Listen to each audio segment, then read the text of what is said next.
guys, Mix here, and in today's video we're going to be doing a couple things with the Corvette. So right now I'm actually coming at you guys from the future because I lost the intro that I recorded. I have no idea where it went, but I'll go ahead and just sum up everything that I basically said in the old intro just right now. So what we're going to be doing is trying to get the speedometer working, installing and running the speedometer cable and the speedometer adapter into the transmission. And what I went ahead and did is I took off the little plate that goes right behind the brake booster, and what we're going to be doing is taking the hole saw and cutting a little hole in it to run the cable through, because there is a little spot in the firewall that it's supposed to be going through, but my cable for whatever reason will not go in there. But this way will work just as fine, and maybe if not flow even better, because you do want the speedometer to flow nicely so you don't wear it out and everything. And along with that, you also want to lube it up with some graphite oil so you don't have a shaky speedometer. And while that little plate is off, I'm also going to be re-siliconing it, because a couple videos back when I cleaned up the engine bay, I accidentally took off the factory silicone that kind of protects everything underneath it, like the fuse box, which you don't want to get wet. So I'm going to go ahead and do that. And then later on, we're going to do the first maintenance on this thing and see how the oil is. Obviously, I already know because I already did all the work already. This is just a new intro just to get you guys started. But with the speedometer adapter, I don't have the adapter because it's already in the transmission, because once again, this is in the future. But I had to figure out which gear will work. So this Corvette's a little bit of a mutt.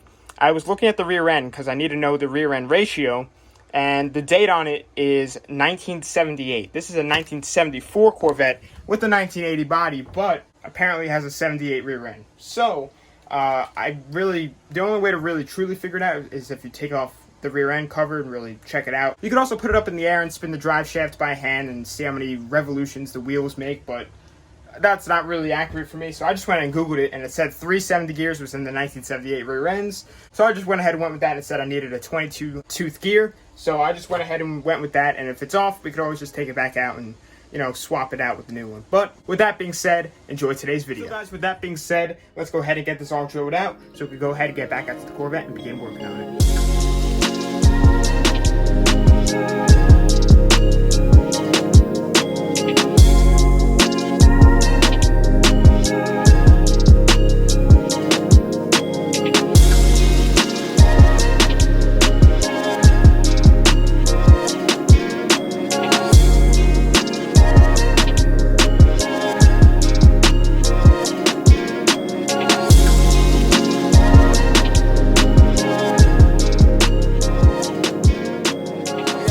Is all back in place. Right now what I just got to do is run the cable all the way, across the bell housing and then along the passenger side of the transmission, and then I'll go ahead and jack it up, get under there, and install our little speedometer adapter.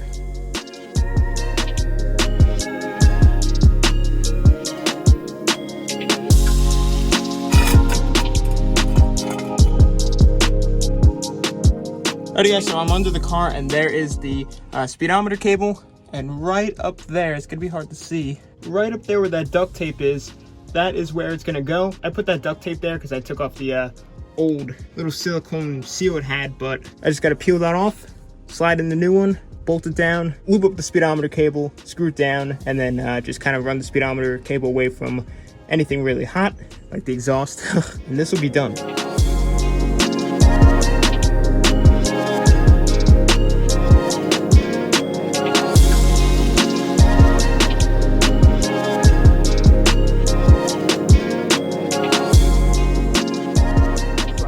Finally just got the speedometer and everything all tightened down, good to go.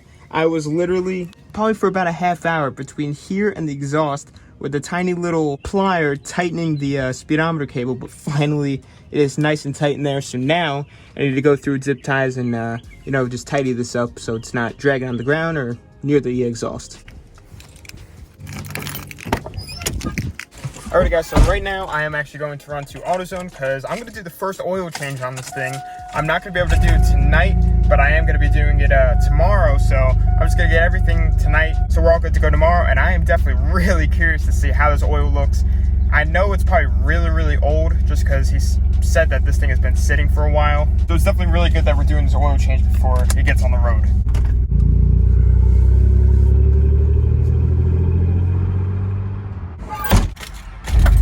Alrighty guys, so I just picked up the oil filter, and I also got a new drain plug and gasket because the one of mine is leaking pretty bad. But with that being said, I'm going to be catching you all tomorrow. I have something to do tonight, but tomorrow we'll go ahead and do the first maintenance on this thing. So I'll see you guys then. Alrighty guys, so we were back here the next day, and I actually just came back from the auto parts store, and I got new oil, and I also got this zinc additive because I was doing some research, and these engines need a lot of more zinc than normal engine oil usually has because it has the flat tappets in it.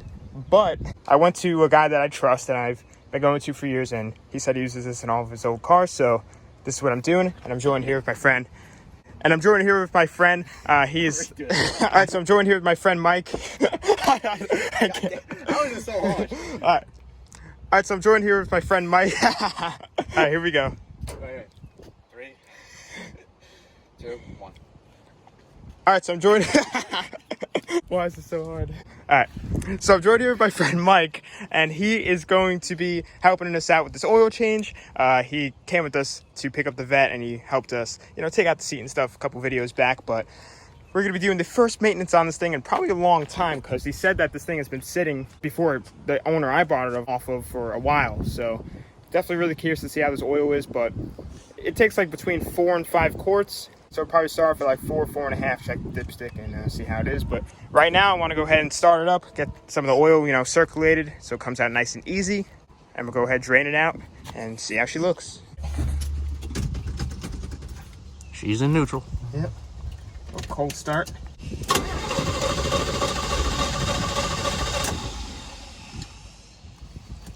Wait a minute, I don't hear the fuel pump. Pump it. I don't even hear the fuel pump going on. Is that all the way? Yeah. I don't hear it neither. Alrighty guys, so I'm not hearing the fuel pump kick on. This is a first. So, going to look underneath here. Maybe yesterday when we were putting on the speedometer stuff, it might have came off. So, hopefully, once we catch you guys back, we fix this problem. Eventually. So we just got this thing running. We're honestly not sure. We were going through, seeing maybe what could be wrong with the fuel pump. And we were testing spark. It had spark, but it also fired when I did that. So we went ahead, plugged back in that plug wire, and it's running perfect now. And it seems to be revving. It seems to be revving perfectly fine. So I guess we'll just let the oil get a little bit warm, and we'll continue on with this oil change. We think it might be just because it was on an angle that the fuel wasn't being able to reach the fuel lines, because the fuel tank, it's not super low, but it's enough that maybe if it's on a certain angle, it won't be able to get it. But everything seems to be perfect right now. So hopefully once we change this oil, we go ahead and start it back up, we won't have this problem again. So with that being said, now let's get down to this oil change.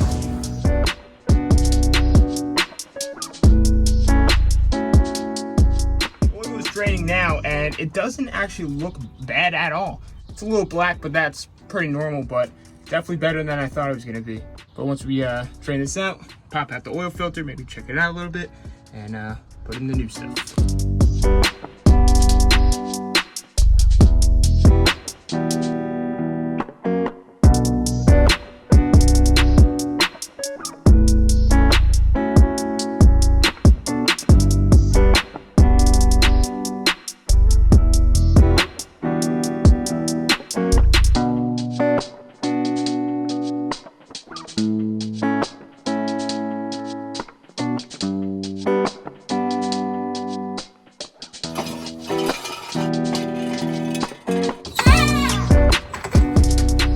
Guys, so we just finished up the oil change.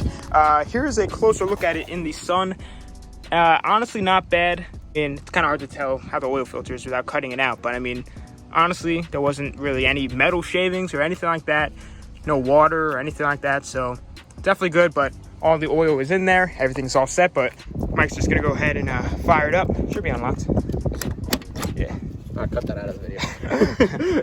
Hopefully it starts. Nice seats. Oh yeah. Woo! So we'll let it warm up for just a little bit, and we'll go ahead and check the oil. Oh yeah, see, this is the horn. Oh yeah. It's running good. How's the oil pressure? She's reading good. Yep, she's reading. You turn it off. All right, let's just check it quick.